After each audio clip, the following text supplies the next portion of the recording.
Actu sortie. Actu sortie, les Vallons de Vilaine. Un soir une île revient les 8, 9 et 10 juillet et ça s'annonce plutôt bien.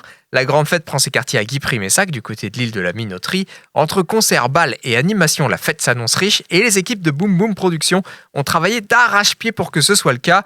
La preuve maintenant avec Karine Le Guidec qui est coordinatrice pour Boom Boom Productions et Jean-Marc Fintin, le coprésident de l'association. Bonjour à vous deux. Bonjour. Alors Jean-Marc, cette année, il y a une petite nouveauté, c'est que Un soir une île est un festival payant. Je voulais vous entendre et savoir pourquoi ce choix. Eh bien, tout simplement parce que au niveau des subventions, c'est de plus en plus compliqué. L'ensemble de nos événements culturels en est impacté. Donc, pour le coup, cette année, on a fait le choix de rendre payant l'ensemble des soirées. Alors après, on a un système dégressif en fonction du nombre de soirées et de journées que souhaite voir, enfin que le public souhaite voir. Plus on participe, moins c'est cher. Voilà, donc on a un système de passe 3 jours à hauteur de 20 €. Et puis ensuite, en fonction de la programmation, on a des tarifs un peu différenciés. Donc le mardi 8 juillet, ça va être plutôt aux alentours de 10 €.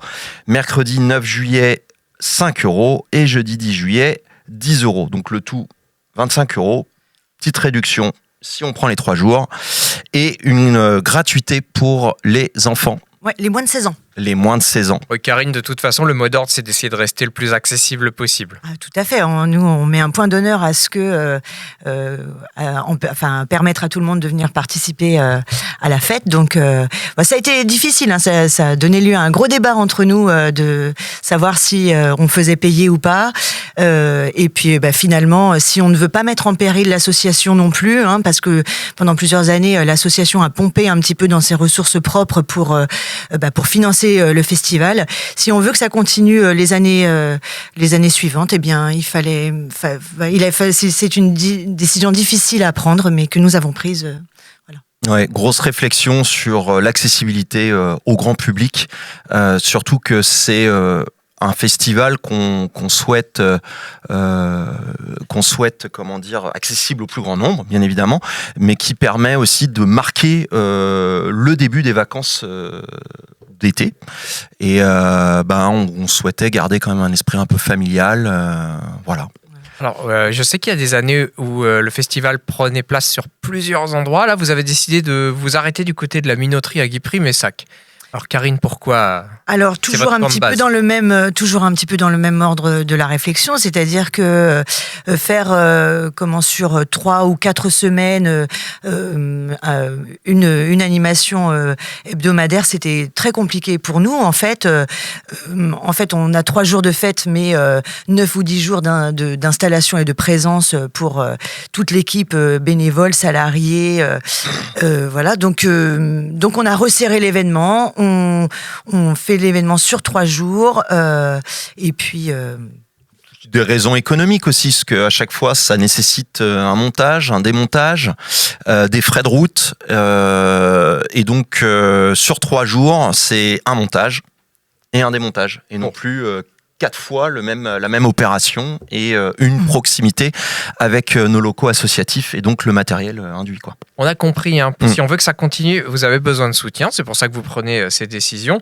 Ça impactera pas la qualité de ce qui est proposé. Justement, on va aller voir de ce côté-là. Alors, j'ai vu qu'il y avait quand même pas mal de pirates dans la programmation cette année, Karine et Jean-Marc. Eh oui, on est très au fait. Hein. Ouais, alors une île, des pirates. Inauguré un petit peu. Il y a aussi une petite nouveauté dans notre programmation, c'est qu'on fait une programmation en journée, le mercredi 9 juillet, avec un premier spectacle à 11h du matin pour les tout petits, et puis un autre spectacle à 14h pour un public un peu plus grand, entre 5 et 10 ans. Donc, auparavant, on n'avait que des soirées. Maintenant, on a aussi toute une journée à destination des enfants. Et d'ores et déjà, je peux vous dire que ça s'est bien complété parce qu'on a pas mal de centres de loisirs qui ont répondu à l'invitation. Donc, on va avoir un beau public d'enfants. Et puis sinon, pour le reste des journées, le mardi 8 juillet, on a une super inauguration avec Clémence de Clamart, qui est un personnage très haut en couleur qui va nous inaugurer nos soirées en beauté. Et puis donc Clémence de Clamart sera suivie des frères Jacquard. Alors on est très très content de les accueillir parce que ils sont très pris sur la route un peu partout et ils sont très demandés. Donc on a réussi à les choper sur leur tournée d'été. Alors moi là je vous promets que ça va être du bon délire. On va bien rigoler et voilà. Donc je vous invite aussi à venir un petit peu costumés parce que eux ils sont en chemise tergale et cravate en laine. Donc il faut que le public soit aussi à la hauteur du décorum. Et il y a un bal aussi, Jean-Marc. Ça, il va pas falloir le rater non plus. Ben oui, on a un public qui aime bien danser, donc autant se dégourdir les gambettes et dans une ambiance autant couleur. Mais après, il n'y a pas que le bal, il y a aussi musique. On a le mercredi 9 juillet en soirée, donc on a Motitei en trio. Partie de notre catalogue. Ouais, on est très fiers de le recevoir. Ouais. C'est un artiste que vous soutenez depuis un moment. Tout à fait. Oui. Il est dans notre catalogue depuis plusieurs années.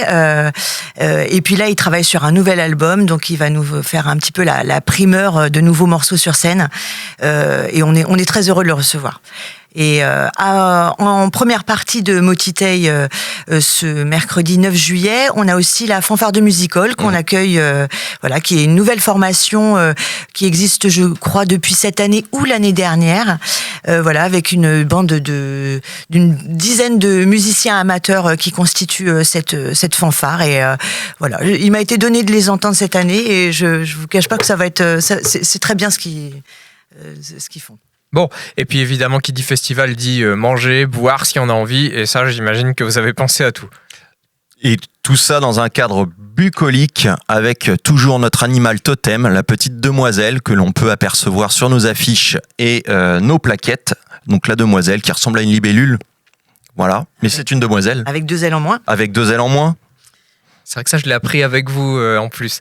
Bon, vous allez voir, de toute façon, l'affiche de cette année, elle est très belle et elle est placardée tout autour de chez vous. Alors oui, une petite mention supplémentaire à propos de l'affiche, puisque c'est une artiste qui n'est pas très loin de chez nous qui l'a réalisée, qui a réalisé l'illustration de cette affiche.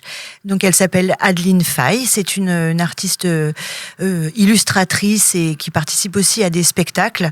Et voilà, on est très content de pouvoir présenter son travail. Merci de nous le montrer. On rappelle une nouvelle fois que les 8, 9 et 10 juillet, c'est un soir, une île, évidemment. Ça se passe du côté de Guy-Prix-Messac sur l'île de la Minoterie. Jean-Marc ? C'est aussi l'occasion pour nous de remercier tous les bénévoles qu'on appelle Bénélove et de remercier également l'ensemble des soutiens institutionnels et puis les soutiens entreprises locales. Les mécènes. Et les mécènes. On ne peut pas tous les citer parce que voilà. Il y en a beaucoup. Et voilà, il y en a beaucoup. Mais vous allez très vite les retrouver sur nos petits outils, nos plaquettes, nos affiches. Vous allez pouvoir les découvrir. Et n'oubliez pas, si le festival revient tous les ans, il a quand même besoin de votre soutien. Alors, allez y faire un tour, aidez les équipes à pouvoir continuer ce beau travail. Allez profiter de tous ces spectacles, 8, 9 et 10 juillet du côté de Guy-Prix-Messac. On vous met le site internet de l'événement avec le podcast de cet échange sur radiolaser.fr. Je vais remercier mes 2 invités, Karine Le Guidec, coordinatrice de l'association organisatrice Boom Boom Productions, et puis Jean-Marc Fintin, le coprésident de l'association. Merci à vous deux. Merci à toi. Merci.